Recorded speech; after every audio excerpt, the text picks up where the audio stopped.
Bonjour tout le monde! Avez-vous senti la sobriété et la présence du Saint-Esprit ce matin? Mais le Saint-Esprit, c'est ça qu'il veut faire. Il veut venir nous rencontrer. J'ai une histoire à vous raconter. Cette semaine, c'était le 120e anniversaire de quelque chose de puissant qui est arrivé dans le monde et qui nous impacte, nous, encore aujourd'hui. Le 9 avril 1906, il y a eu ce qu'on appelle le déversement du Saint-Esprit. Le réveil d'Azusa Street. La rue s'appelle comme ça, Azusa Street, à Los Angeles. À Los Angeles, oui, mais le réveil est arrivé dans une autre maison auparavant. Je vais vous raconter l'histoire. 120, ça fait 120 ans, cette semaine. Donc, ceux qui étaient au courant célébraient, se réjouissaient que, wow, le Saint-Esprit est descendu, mais puissamment. Vraiment. Ça l'a changé, ça l'a bouleversé le cours de l'histoire et c'est classé comme le mouvement de réveil le plus puissant en Amérique du Nord à date. Et savez-vous quoi? C'est de là que nous descendons. Le mouvement de Pentecôte du Canada descend de cet événement-là, du 9 avril 1906. Et vous savez que le chiffre 120, les chiffres ont tous une signification. Naturellement que 120 veut dire quelque chose. 120 parle du commencement de la vie dans l'esprit. Pourquoi? Parce qu'ils étaient 120 dans la chambre haute, puis le Saint-Esprit est descendu. Tout comme, par exemple, 153. 153 veut dire que le réveil de la moisson. Pourquoi? Parce que à la fin de sa vie, quand Jésus est revenu, puis il a dit à Pierre, « Lance tes filets », puis il a ramassé des poissons, tellement de poissons que les filets étaient sur le point de se rompre. Ils ont compté les poissons et il y en avait 153. Plus que qu'est-ce que le filet était capable de contenir. Donc, on dit que le chiffre 153, c'est pour la moisson des âmes, parce que les poissons représentent les âmes. Donc, je reviens à mon histoire. 120, le commencement de la vie dans l'esprit, ou bien c'est une période divine de probation. Parce que vous savez que Moïse a vécu 120 ans. Puis avant que Dieu l'enlève, il était en pleine santé, il avait une bonne vision et il était plein de vigueur. Ça, vous trouvez ça dans Deutéronome 34:6. Mais aussi, juste pour continuer un petit peu sur le 120, les 3 premiers rois d'Israël, on parle de Saül, on parle de David, on parle de Salomon, les 3 ont régné pendant 40 ans pour un total de 120 ans. Et c'est après Salomon que là, avec ses fils, il y a eu une division. Le royaume s'est divisé entre le nord et le sud. Donc, il y a eu 120 ans de monarchie en Israël. Ils étaient 120 dans la chambre haute et le Saint-Esprit est descendu. Donc, je vous l'avais dit que ça ne marcherait pas. Donc, je vais mettre ça là, en autant que vous m'entendez. C'est tout ce qui compte. Donc, le titre de mon message, c'est « Jésus baptise encore ». Parce que c'est une question que les gens se posaient, ça, au début du siècle dernier, du 20e siècle. Parce qu'il y avait, vous savez, les apôtres ont été baptisés, mais il y a toujours eu comme un petit filet de l'action du Saint-Esprit, le baptême du Saint-Esprit. Ça a toujours existé, mais pas à la même échelle. Et toujours, par ici, par là, il y avait des gens qui étaient baptisés, mais vraiment, sérieusement, on se posait la question, est-ce que le Saint-Esprit baptise encore ou c'est juste pour le temps des apôtres? Pour le commencement de l'Église. Puis il se posait sérieusement la question, puis il avait raison de se la poser, parce qu'il lisait dans la parole que le Saint-Esprit est descendu, puis il les baptisait, les vies étaient transformées, les cœurs étaient renouvelés, ravivés, puis il disait, Seigneur, on le veut ça nous aussi. Pourquoi est-ce que ça serait juste pour la première Église? Ce que tu as écrit dans ta parole, c'est pour nous et on le veut, on le désire. Donc, il se posait cette question-là. Est-ce que Dieu le fait encore? Puis il y avait des recherches qui se faisaient dans la parole de Dieu, dans des écoles bibliques. Seigneur, penses-tu? On peut-tu? Et puis oui, il y a eu un réveil, genre en Russie, où le Saint-Esprit est descendu, en Arménie, où le Saint-Esprit est descendu, puis il y avait même eu des prophéties de s'en aller, de déménager. Tous ceux qui sont partis de l'Arménie se sont envenus à Los Angeles, en Californie. Puis, il y a eu un massacre après, dans ce pays-là, dont on a parlé encore, puis que la Turquie ne veut toujours pas reconnaître, mais ceux qui ont pris garde à la prophétie qui avait été mentionnée de s'en aller sont tous restés vivants. Les autres ont été massacrés. Donc, oui, il y avait ici et là des mouvements du Saint-Esprit, où le Saint-Esprit venait, puis il leur parlait, et où le Saint-Esprit était répandu, puis il y avait le parler en langue avec tous les dons qui viennent avec. Là, je vais vous parler de l'initiateur de ça. Il s'appelle William J. Seymour. C'est un noir de la Louisiane. Ça, c'est son visage. Ça, c'est 312 Azusa Street, mais dans mon histoire, je ne suis pas encore là tout à fait. William J. Seymour, c'est un noir. Il est le fils d'un ancien esclave et d'une mère qui prie. Il s'en va se coucher. Sa mère est en train de prier. Il se lève. Il se relève, sa mère est en train de prier, en train de pleurer, en train de mouiller le sol de vieux bois de leur petite maison, parce que c'est des gens qui sont pauvres, mais il a grandi dans une atmosphère de sobriété. Et elle, qu'est-ce qu'elle priait? La prière de cette mère-là, comme la plupart d'entre nous, « Seigneur, utilise mon fils pour ton service. » Pour ta gloire, utilise. Elle en pleurait. Elle était en travail. Comme quand on accouche, il y a ce terme-là pour les intercesseurs. Les intercesseurs sont en travail parce qu'ils donnent naissance à quelque chose. Croyez-moi, cette femme-là a donné naissance à quelque chose parce qu'elle pleurait pour son fils. Seigneur, utilise-le, fais quelque chose.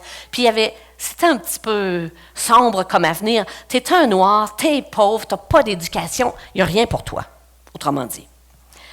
Mais l'atmosphère était à la sobriété, à la piété, à l'amour pour Dieu. C'est ça qu'elle a communiqué à son fils, à la consécration, à la soif de Dieu, à l'humilité, au travail, au brisement. C'est ça qu'il vivait. C'est dans ça que William J. Seymour a grandi. Une fois rendu adolescent, plus grand, il s'en va en ville et il va se trouver un emploi dans un hôtel où il va faire l'entretien ménager et où il va cirer les bottines, les souliers des gens riches. Voyez-vous, l'humilité, là, ça te suit, ça te colle à la peau, mais il a appris à travers la souffrance. Comme Jésus a appris l'obéissance à travers la souffrance des choses qu'il a vécues. Lui, William, était en train de se faire façonner. Mais il avait soif de Dieu. Puis, au début des années 1900, du 20e siècle, il y a comme deux courants. Il y a le courant séculier, puis il y a le courant religieux. Dans le courant séculier, vous avez sûrement déjà entendu le nom que je vais vous dire, Charles Darwin. La majorité d'entre vous avez entendu ça. Et c'est à cette époque-là qu'il a sorti son livre sur l'origine des espèces. D'où la théorie qu'on descend tous d'une même cellule. Tout le monde vient de la même place, animaux et tout. On vient tous de la même cellule et donc on a évolué. Nous venons tous des primates, mais dans sa petite théorie, le problème, c'est que les Noirs sont une race intermédiaire. Excusez-moi, vous qui êtes de race noire, mais je fais juste raconter qu'est-ce qu'ils pensaient à l'époque. Les Noirs seraient d'une race intermédiaire entre les primates et les humains. Donc, ce n'est pas vraiment des humains. Puis même les chrétiens croyaient ça. C'est ça qui est assez incroyable. Ensuite, il y avait, ça c'est le courant séculier, il y avait aussi le courant religieux, où il y avait vraiment un mouvement de sainteté. On voulait se détacher des choses du monde et se concentrer sur Dieu, vivre pour Dieu. Deux mouvements qui ne pensent pas de la même façon. Puis c'était en train de grandir, puis en train de prendre place à travers le monde. Puis William J. Seymour, lui, c'est un noir. Puis il y a eu une maladie, la petite vérole. Puis il était vraiment affecté par ça, au point de dire au Seigneur, il fait un contrat avec le Seigneur. Seigneur, si tu me guéris, je te promets de répondre à l'appel que tu as sur ma vie. William Seymour est guéri. Mais il va perdre son œil gauche. Mon gauche est ici, votre gauche est là. Il a perdu l'usage de son œil gauche. Moi, j'ai connu une fille, on parle du temps présent, quand elle était bébé, peut-être qu'aujourd'hui elle a une trentaine, 35 ans, mais quand elle était bébé, les parents passaient leur temps à Sainte-Justine parce qu'elle était tellement malade. Et ils ont fait comme lui, Seigneur, si tu me guéris. Ils ont tellement prié, tellement passé de nuits blanches. Le Seigneur l'a guéri, mais la seule chose qui reste pour prouver la bonté de Dieu, c'est qu'elle a un œil qui n'est pas pareil à l'autre. Mais elle l'est guérie, elle est en pleine forme, elle sert Dieu aujourd'hui. William Seymour, c'est un peu la même chose qui lui est arrivée. Il a perdu l'usage de son œil gauche. Donc, il n'y a rien pour lui. Hein? Il est noir, il est borgne, il est pauvre, il est sans éducation, donc sans espérance. Mais c'est lui que Dieu va utiliser pour le plus grand réveil connu en Amérique. C'est à travers lui que Dieu va passer. Puis, à un moment donné, quand il est à l'hôtel, il travaille à l'hôtel, il entend parler que dans une école biblique, il y a des gens qui prient et on se fait enseigner sur le Saint-Esprit. Parce que dans cette école biblique-là, vraiment, on cherche, on a soif du Saint-Esprit, de l'action du Saint-Esprit au milieu de nous. Puis même, la veille du jour de l'an, les étudiants de cette école biblique-là, en 1901, vous savez qu'une première année d'un siècle, c'est pas l'année 00, c'est l'année 1. On commence toujours à compter de 1 à 10, de 11 à 20. Donc, la première année, c'est 1. Donc, ils sont réunis pour célébrer le jour de l'an et ils prient. Qu'est-ce qui arrive? Il y a une personne, une fille qui est baptisée du Saint-Esprit. Donc, à l'école biblique, il y a une fille, le premier de l'an, qui est baptisée du Saint-Esprit. C'est la folie. Ça veut dire que, Seigneur, c'est encore pour nous. Tu le fais encore. Puis là, la soif augmente. Puis, qu'est-ce qu'ils font? Ils vont se mettre à enseigner. Le directeur de cette école biblique-là s'appelle Charles Parham. Je vous le dis parce que c'est important. Charles Parham, il va se mettre à enseigner beaucoup sur le Saint-Esprit. Lui, William, il entend parler de ça, puis il dit, « Moi, j'ai soif de ça. C'est ça que je veux. » Qu'est-ce qu'il fait? Il ramasse ses affaires, puis il veut aller s'inscrire à l'école biblique à Topeka, au Kansas, l'école biblique de Charles Parham, pour entendre parler du Saint-Esprit, parce qu'il sait qu'il y a plus. Et s'il y a plus, je veux plus. Je ne le laisserai pas passer. Alors, il arrive, avec le peu qu'il a, pour s'inscrire, et on lui dit, non, tu ne peux pas t'inscrire, tu es un noir. Tu ne peux pas rentrer dans la classe. Parce que à cette époque-là, c'est une époque ségrégationniste. On divise les Blancs d'un bord, les Noirs de l'autre, et tu ne peux pas t'asseoir dans la classe pour entendre le cours. Mais Charles Parham va lui permettre, si tu veux t'asseoir dans le couloir, c'est correct. La porte est entrouverte, puis il écoute, il saisit, il assimile, il boit toutes les paroles qu'il est capable d'entendre, tout le cours qui se donne, mais il n'a pas le droit de s'asseoir dans le cours. Par contre, ils vont aller faire de l'évangélisation. Avec Charles Parham, il va dans les rues, puis il fait de l'évangélisation parce que son cœur brûle pour Dieu. On prie beaucoup pour le réveil dans cette école-là, pour que le réveil descende. On veut plus de Dieu. Parce que, vous savez, un réveil, ça n'arrive pas tout seul. Un réveil se forme dans la prière et dans la soif. Ça attire le Saint-Esprit. Donc,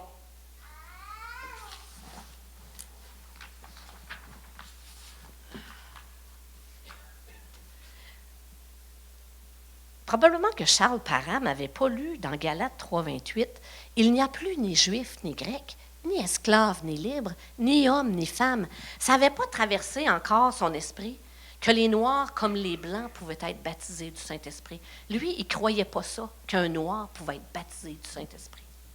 il était... Tu sais, quand tu mets Dieu dans une boîte, là, tu penses que Dieu pense comme toi. Non, ça ne se peut pas qu'un noir soit baptisé. Il va faire un saut tantôt. Donc, il ne peut pas suivre ses cours, mais par contre, il commence à être connu. Puis, il y a quelqu'un qui va l'inviter, une femme qui l'a rencontré là, à l'école. Elle va l'inviter à Los Angeles parce que là, il y a une congrégation afro-américaine. Il vend tout le peu qu'il a pour pouvoir se payer le billet de train pour se rendre à Los Angeles. Puis il s'en va dans cette congrégation-là. Mais comme il parle tout le temps du Saint-Esprit, puis de l'œuvre de Dieu, du Saint-Esprit, à un moment donné, eux autres, ils en ont assez, puis ils le mettent à la porte. Tu te retrouves dans une grande ville, tu ne connais personne, tu n'as rien dans tes poches, mais Dieu. Si ce n'était de Dieu, souvent dans nos vies, hein, on se dit ça, si ce n'était de Dieu, qu'est-ce que j'aurais fait? Il y a quelqu'un qui l'invite chez lui, une personne qui aime Dieu et qui aime prier. Viens passer du temps chez nous. Qu'est-ce qu'ils vont faire? Ces deux personnes-là, ils se mettent à prier intensément. Ils passent la majorité de leur temps à prier. Puis, le soir, il y a des gens qui viennent les retrouver, puis ça prie ensemble. Ils intercèdent, ils disent, Seigneur, il faut que tu descendes. On a soif de plus. Ça ne vient pas de nous, cette soif-là, ça vient de toi. Ça veut dire que tu veux la combler, tu veux y répondre à cette soif-là. Ils déterminent de faire un jeûne pendant 10 jours. Le 3e jour du jeûne, il y a quelqu'un qui est baptisé du Saint-Esprit. Jenny Moore. Elle va devenir la femme de William dans quelques années. Jenny Moore est remplie du Saint-Esprit. Puis, elle, qu'est-ce qu'elle va dire? Elle dit, j'ai senti monter en moi comme des eaux puissantes, comme une rivière. Jésus l'avait dit, hein? Si quelqu'un a soif, qu'il vienne à moi et qu'il boive. Des fleuves d'eau vive couleront de son sein. Et c'est ça qu'elle a senti. J'ai senti comme des eaux puissantes qui montaient en moi. Et c'est sorti en langue. Elle s'est mise à chanter en langue. Ça, c'est ma prière. Hein? Moi, je me dis, bientôt, on va partir dans l'esprit, les gens vont chanter en langue. Ou ils vont composer des chants, parce que la Bible dit chanter des chants nouveaux. Ils vont composer des chansons spontanées, des chants qui vont monter vers le ciel. Je le crois que Dieu veut le faire. L'œuvre du Saint-Esprit, mettons-le pas dans une boîte. Il peut n'importe quoi. Donc, elle s'est mise à chanter en langue, elle qui ne parlait pas en langue 5 minutes avant. Elle s'est mise à jouer du piano, elle qui ne sait pas jouer du piano. Mais quand elle est sous l'onction du Saint-Esprit, elle joue du piano. Voyez-vous, qu'est-ce que ça fait le Saint-Esprit? Quand la puissance de Dieu tombe sur toi, tout change. La foule grandit. Quand on entend parler de ça, le Saint-Esprit est descendu, le Saint-Esprit baptise encore. La foule grandit de plus en plus, la maison est pleine. Ils sont obligés de sortir dehors, puis à partir de la galerie, mais la galerie aussi est pleine. C'est de là qu'ils prêchent et qu'ils prient. Mais la galerie, à un moment donné, est tellement pleine qu'elle s'écroule. Là, ils ont dit, non, il faut qu'on fasse quelque chose. Puis parce qu'on dérange aussi le voisinage. C'était une petite maison dans un quartier tranquille, quartier résidentiel. Il faut qu'on fasse quelque chose, il faut qu'on parte d'ici. Là, ils se sont mis à chercher une place et ils vont trouver l'endroit 312 Azusa Street. Ça, là, des années auparavant, c'était une congrégation méthodiste qui était là. Ensuite, ils ont déménagé, ils sont allés ailleurs. Tu l'as peut-être, la photo de la maison, du gros building. Je dis gros, mais ce n'est pas si gros que ça, là. Cette place-là, c'est écrit Apostolic Faith sur le côté. Ça, c'était, après la congrégation, c'est devenu un entrepôt. Après ça, c'est devenu un étable pour les chevaux. Puis ensuite, ça s'est vidé. Puis quand eux ont eu besoin d'un building, ils ont trouvé ça qui était vide et qui était à louer. William J. Seymour fait le tour de ça. Ça pue là-dedans.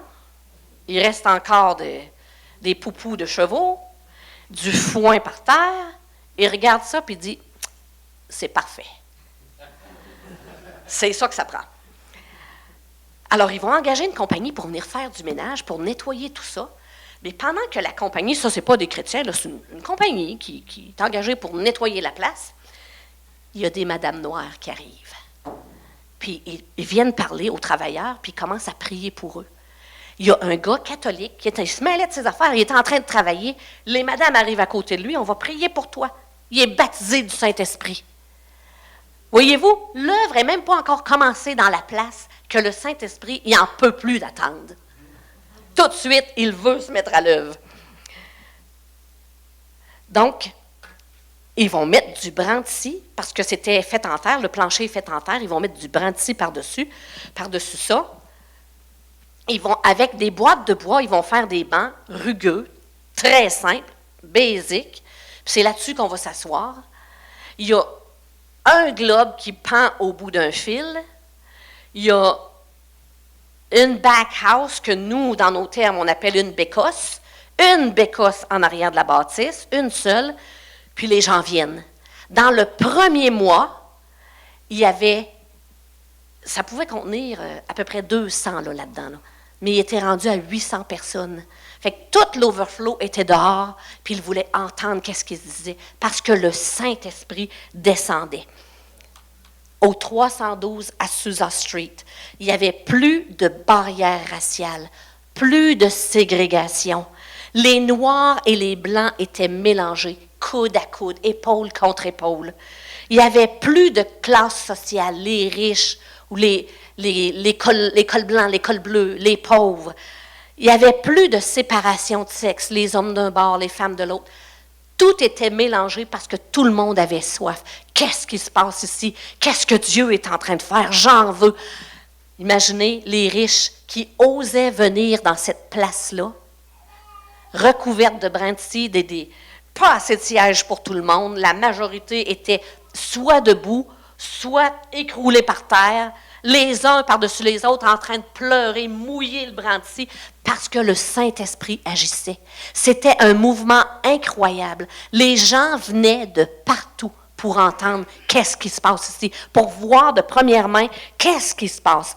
Un son puissant, comme dans le livre des apôtres, des Actes des apôtres, un son puissant remplissait cette bâtisse-là, qui a l'air de rien, mais le Saint-Esprit, c'était une étable pour les chevaux. Où est-ce que Jésus est né? Dans une étable. Il aime les lieux qui sont humbles. Il aime ça. Il est attiré par l'humilité. Et c'est justement qu'est-ce que William Seymour était. Un vent impétueux a rempli toute la maison. Et les gens, quand ils venaient là, ils étaient remplis du Saint-Esprit. La présence du Saint-Esprit est si puissante, les gens tremblent sur leur siège. Ils tombent par terre, ils s'empilent les uns par-dessus les autres, sous la conviction de l'Esprit. Il y a des saluts qui se passent là, parce qu'on ne fait pas que prêcher le Saint-Esprit.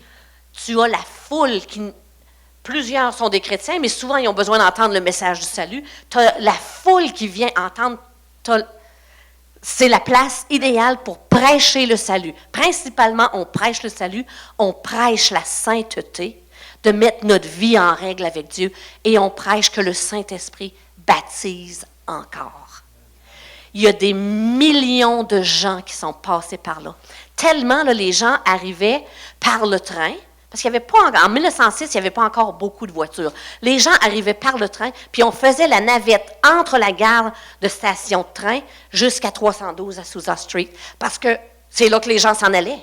Ils arrivaient en foule à la ville pour aller voir ce qui se passait. Ils sont baptisés du Saint-Esprit, remplis de la puissance pour témoigner et pour manifester la vie de Dieu. Et être transformés dans leur cœur. Être libérés. Comme le verset qu'on a lu tantôt, Luc 4, 18. L'Esprit est sur moi. Jésus lui-même le dit. Le Saint-Esprit est sur moi pour libérer, pour briser les chaînes, pour rendre libres les opprimés, pour libérer les captifs, pour guérir les malades, pour donner la vue aux gens. Ils ont vu des miracles dans cette place-là, des miracles difficiles à décrire. Ils ont vu une jambe repoussée, un pied repoussé, se faire former sous leurs yeux. Il y avait des miracles incroyables. Les béquilles étaient accrochées après les murs. C'était quelque chose à vivre.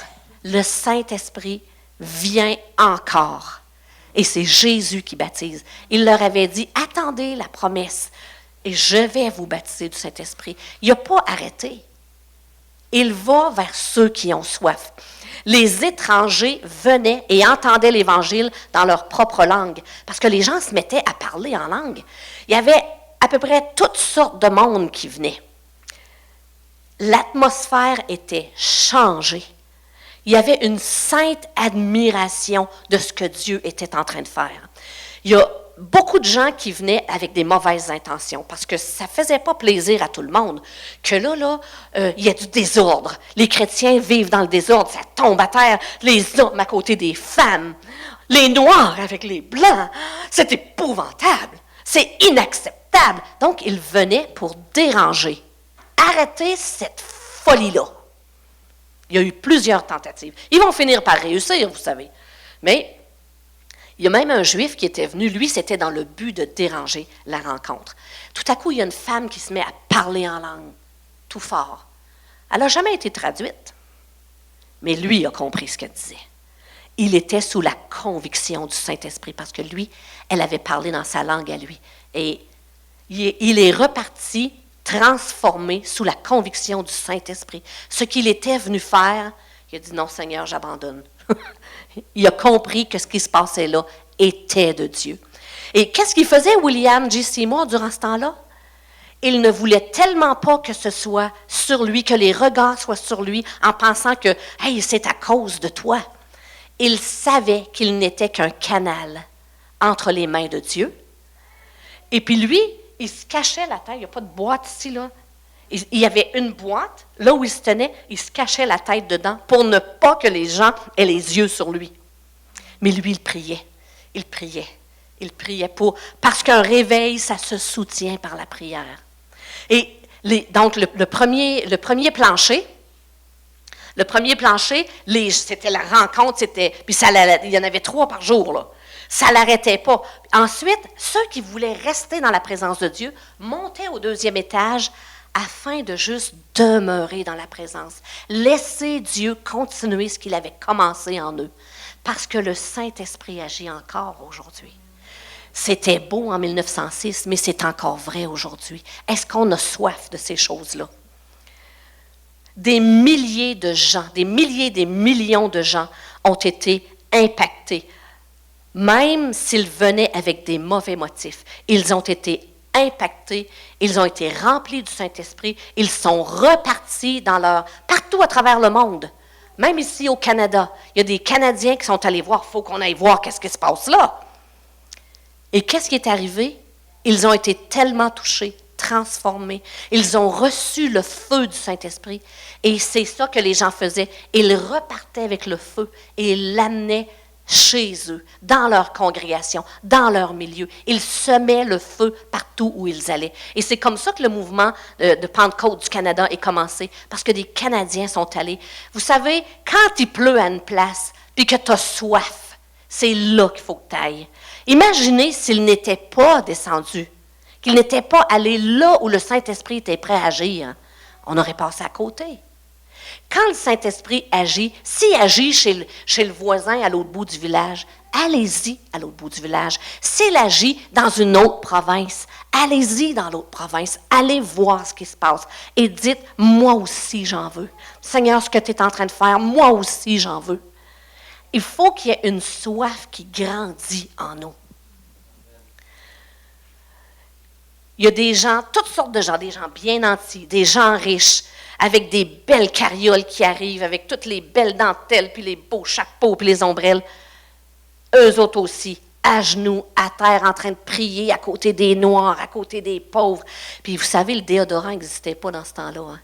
Puis apparemment que l'été 1906 était terriblement chaud. Mais savez-vous quoi?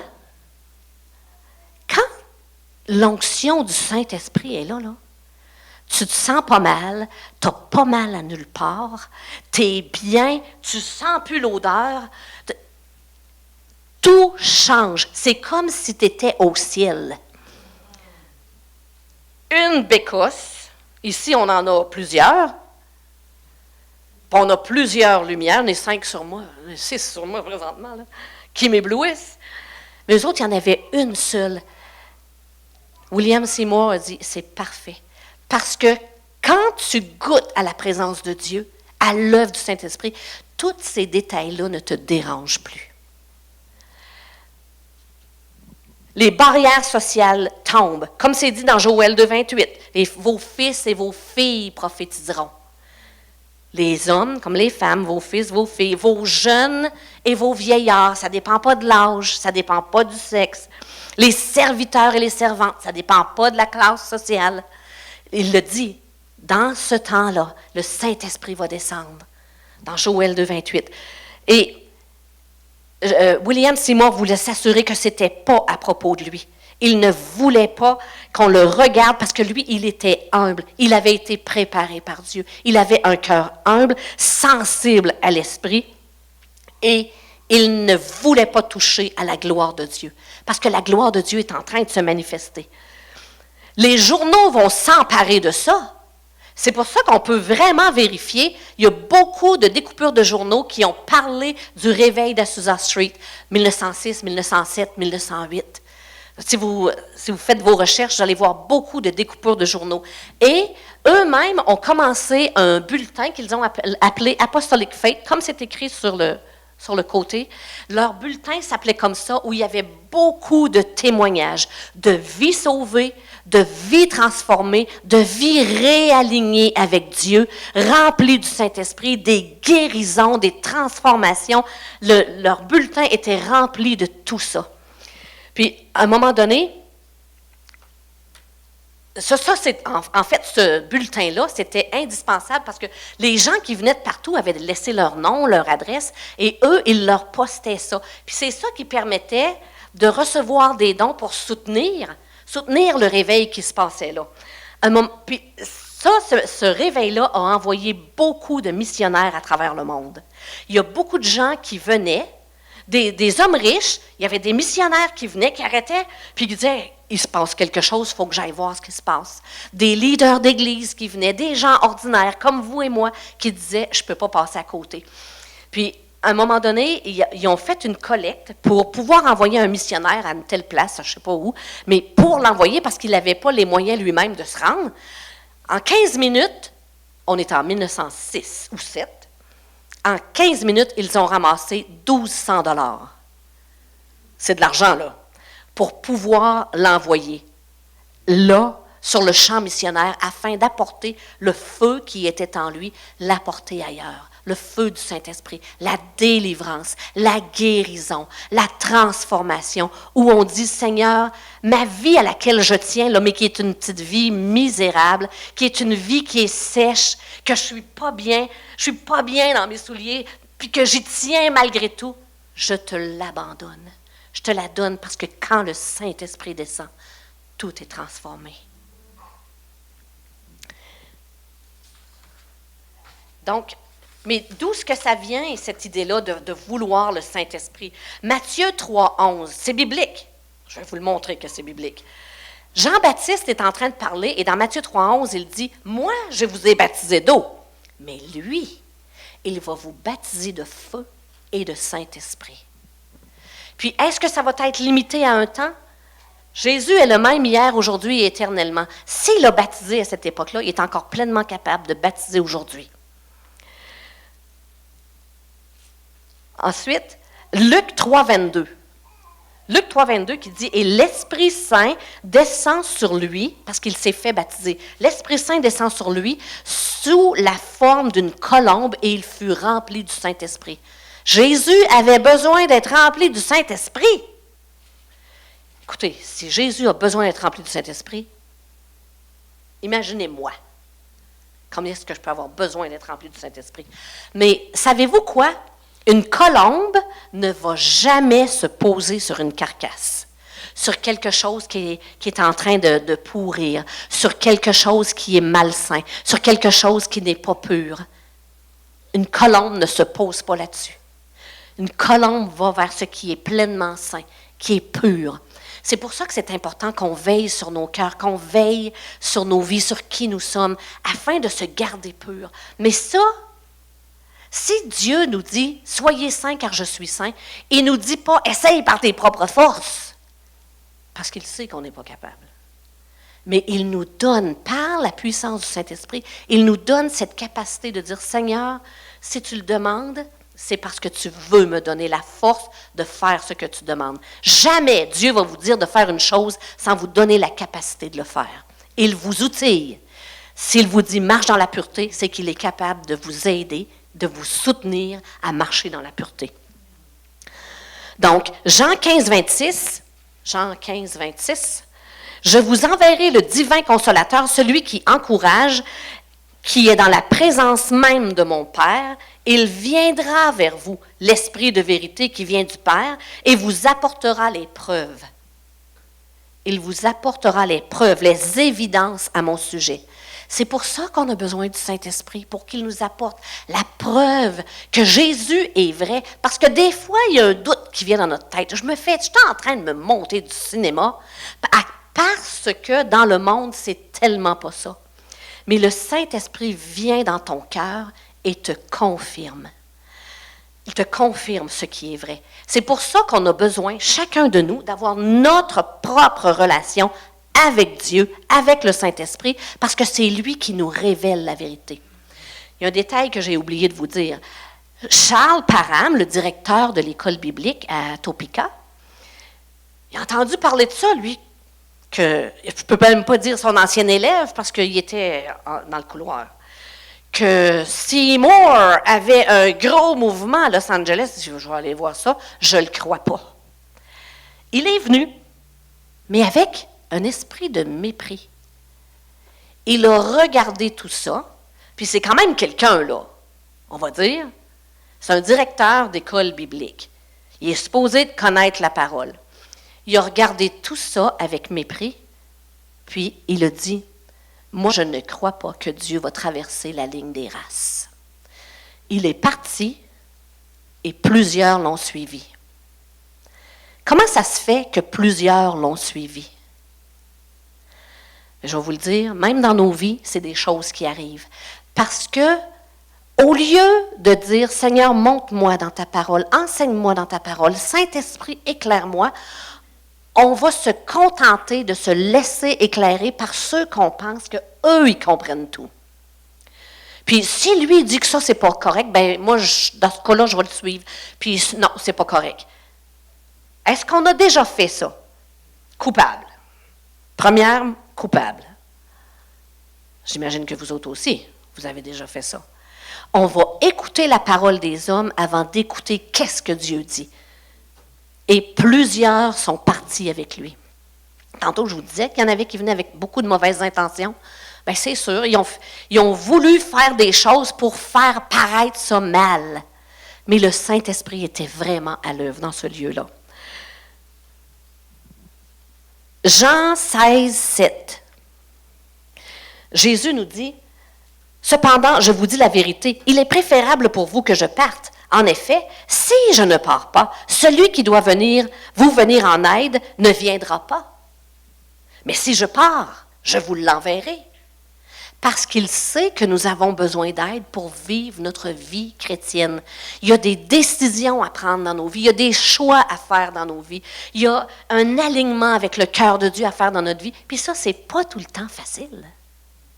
On a besoin de la grâce de Dieu, on a besoin du Saint-Esprit qui nous fortifie de l'intérieur. Mais si je ne pars pas, je ne pourrai pas vous l'envoyer. Est-ce qu'on désire le Saint-Esprit à l'œuvre dans notre vie? Dans Actes 1, 4, là, Jésus est ressuscité, mais il est venu passer 40 jours avec ses disciples et il leur enseigne, il leur parle du royaume de Dieu pendant 40 jours. Il leur donne le goût du royaume en leur disant, c'est pour vous, ici, maintenant. C'est une chose de s'assurer qu'on s'en va au ciel. C'en est une autre de faire descendre le ciel ici. Et ça, c'est en notre pouvoir, surtout rempli du Saint-Esprit. On peut manifester la paix, la vie du ciel, ici même sur cette terre. Donc Jésus leur dit, attendez ce que le Père a promis, parce qu'il vous a fait une promesse. Il a promis le Saint-Esprit. Et ce que moi, je vous enverrai, ce don-là du Saint-Esprit. Dans peu de jours, vous serez baptisés du Saint-Esprit. Mais le problème, c'est que il Ils entendent ce qu'il dit, mais ils sont soucieux de quelque chose d'autre. Puis là, ils se demandent, comme nous aujourd'hui, quand est-ce que tu vas revenir? Quand est-ce que tu vas régler ça? Quand est-ce que tu vas venir nous chercher? C'est ça leur question. Oui, mais avant que tu partes, là, dis-nous donc ça. Là, quand est-ce que tu vas revenir? Donc, Jésus est obligé de leur dire au verset 6, comme ils étaient ainsi réunis autour de lui, ils lui demandèrent, « Seigneur, est-ce à ce moment-là que tu réaliseras la royauté au profit d'Israël? Ou quand est-ce que tu vas revenir? » Comme nous, on a tellement tendance à dire. Jésus leur répond, « OK, là, moi, je suis en train de vous parler du royaume de Dieu et que je m'apprête à vous envoyer le Saint-Esprit. Puis vous autres, vous me demandez, puis quand est-ce que tu vas revenir? Focus, écoutez ce que je vous dis. Il doit ramener leur attention sur ce qu'il est en train de leur dire. Acte 1:8. Vous recevrez une puissance lorsque le Saint-Esprit descendra sur vous. Moi, je suis en train de vous parler que pour vivre ici sur la terre, je ne vous laisse pas tout seul. Je vous remplis de mon Saint-Esprit pour que vous soyez capable d'avoir une vie transformée, une vie victorieuse, une vie remplie de ma pensée, de mon cœur, et que vous vous alignez avec ma justice dans mes voies. Puis vous autres, vous vous inquiétez de quand est-ce que je vais revenir. Non, focus. Vous recevrez une puissance lorsque le Saint-Esprit viendra sur vous et vous serez mes témoins à Jérusalem, dans la Judée, dans la Samarie, dans la Beauce, au Québec, au Canada, aux extrémités du monde. C'est ici, ça, par rapport à eux. Nous sommes l'extrémité du monde par rapport à Israël. Qu'est-ce qu'il est en train de nous dire? C'est soyez donc concernés par ce que moi je suis concerné. Je veux vous voir remplis de Dieu.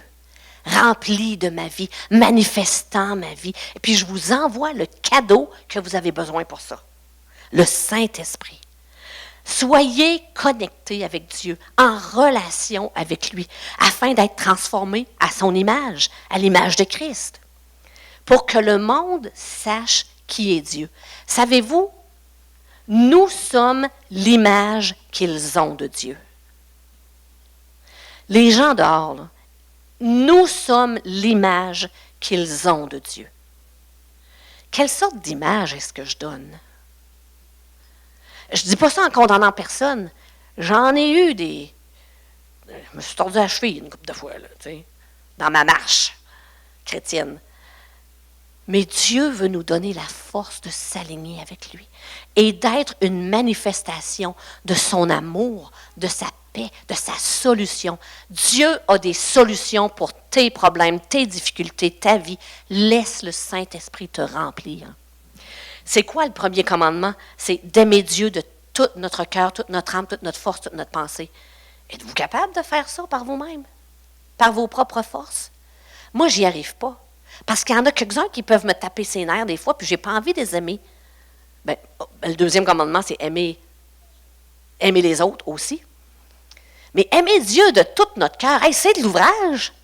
Si tu le fais dans la chair, si tu es toujours en train de te pomper pour l'aimer, pour bien paraître, mais si tu laisses le Saint-Esprit venir en toi, c'est quoi la job du Saint-Esprit? C'est d'élever Jésus, c'est d'élever Dieu. Si tu laisses le Saint-Esprit te remplir, c'est comme tomber en amour avec Dieu. C'est-tu dur d'aimer Dieu quand tu es en amour avec? Mais c'est pour ça qu'on a besoin de l'œuvre du Saint-Esprit au-dedans de nous. Est-ce qu'on veut le laisser faire? Quand Jésus a dit « Vous recevrez une puissance », le mot c'est « dynamis ». Vous recevrez une puissance. Et le mot dynamis, c'est de la dynamite, c'est une puissance explosive. C'est comme si tu avais une batterie chargée à bloc en dedans de toi. Vous recevrez une puissance. N'est-ce pas merveilleux?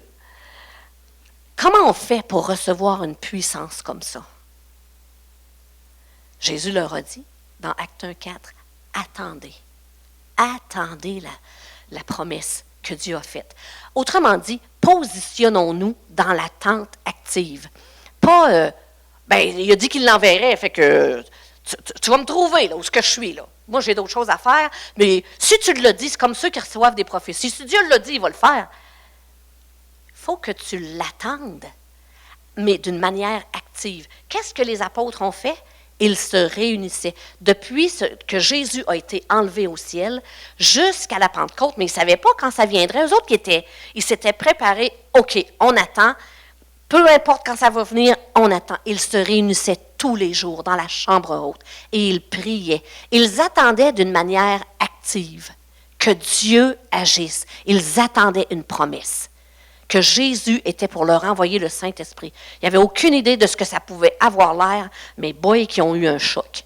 De 7 à 10 jours plus tard, le Saint-Esprit est descendu. Dans Actes 2:1, quand le jour de la Pentecôte arriva, les croyants étaient tous réunis ensemble dans le même endroit. Donc, ils attendaient, mais pas en faisant n'importe quoi, puis trouve-moi. Non. T'as dit que tu venais? Je t'attends. Tout à coup, un bruit vint du ciel comme un vent violent qui se mettait à souffler. Il remplit toute la maison où ils étaient assis. Ils virent alors apparaître des langues pareilles à des flammes de feu.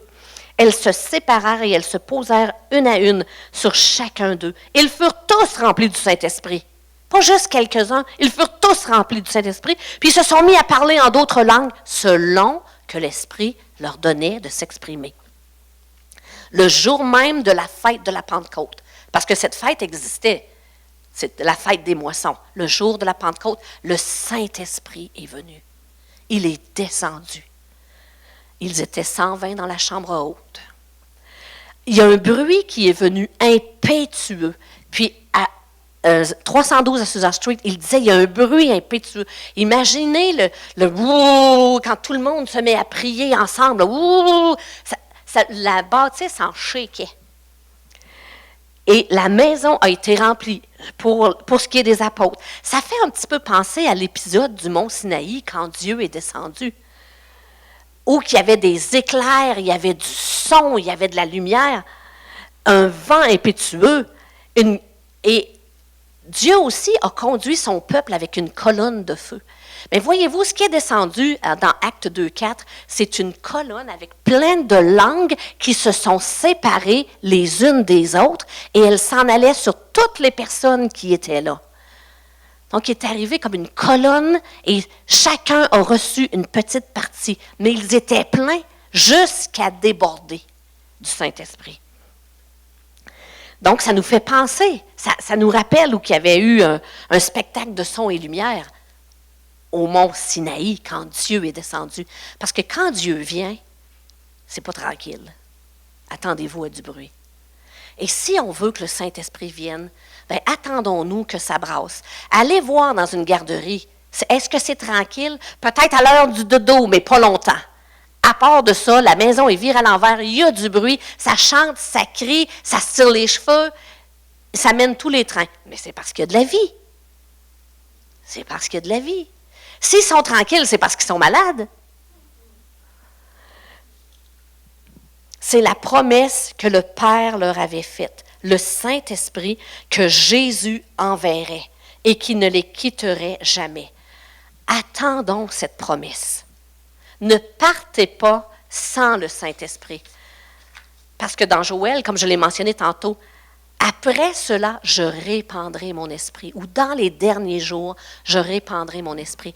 Si les apôtres étaient dans les derniers jours, nous, 2000 ans plus tard, est-ce qu'on est dans les derniers jours? Encore plus proche. Et il le dit, je répandrai mon esprit sur toute chair. Je veux le faire. Dans un prochain épisode, parce qu'il y a plus qu'un épisode à ça, le Saint-Esprit, c'est tellement riche, on va pouvoir regarder, oui, mais je l'ai déjà eu, moi, le baptême du Saint-Esprit, puis tu sais, ça ne fait pas ça. Je vais expliquer qu'est-ce que c'est. Qu'est-ce qui fait que c'est pas ça que j'ai vécu, ou qu'est-ce que ça fait une vie sans le Saint-Esprit? Parce que quand vous regardez dans les proverbes, Dieu va souvent nous dire, si tu fais telle chose, tu as ça, mais si tu fais le contraire, tu as ça. C'est bon de savoir les bénéfices d'une chose, mais si on n'a pas cette chose-là, si on ne fait pas cette chose-là, c'est quoi les conséquences? C'est quoi les bénéfices d'avoir le Saint-Esprit, mais c'est quoi les conséquences de ne pas avoir le Saint-Esprit? Puisque Jésus lui-même a été baptisé du Saint-Esprit et qu'il nous dit « Je veux vous baptiser du Saint-Esprit », pourquoi est-ce qu'on en aurait besoin? Et si on ne l'a pas, c'est quoi les conséquences de ça? Donc, il y a eu du vent, du feu, des langues et le vin du Saint-Esprit. Parce que vous vous souvenez qu'ils se sont fait dire « Oh, c'est une gang de saous. » Pour s'énerver comme ils le font là, c'est parce qu'ils sont saous. À 9 h du matin, ils étaient saous. Mais c'est parce que le Saint-Esprit, quand il descend, il y a une joie exubérante qui vient. Est-ce qu'on désire ces choses-là? Est-ce qu'on désire une vie chrétienne qui a de la saveur, qui a de la couleur, qui nous amène directement dans la présence de Dieu et qui nous fait descendre le ciel sur la terre? C'est ce que Dieu nous offre. Le 9 avril 1906, on a célébré 120 ans cette semaine.